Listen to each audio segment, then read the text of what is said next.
Коста, хора, аз съм Лидия и днес ще направим мънички рунтур на една стая. Сега тук съм при баба си и дядо си, моят дядо ни прави фили.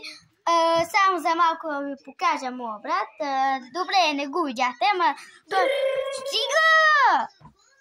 Той се върти на легото, да, за малко. Има рана на пръста, течеш му кръв. Сега искам да ви покажа. Тук се намирам до един шкаф. В този шкаф има неща за Коледа, нещо сладко за Коледа. Бомбони, хора. Здравейте! Ето го нашето легло при баба и дядо.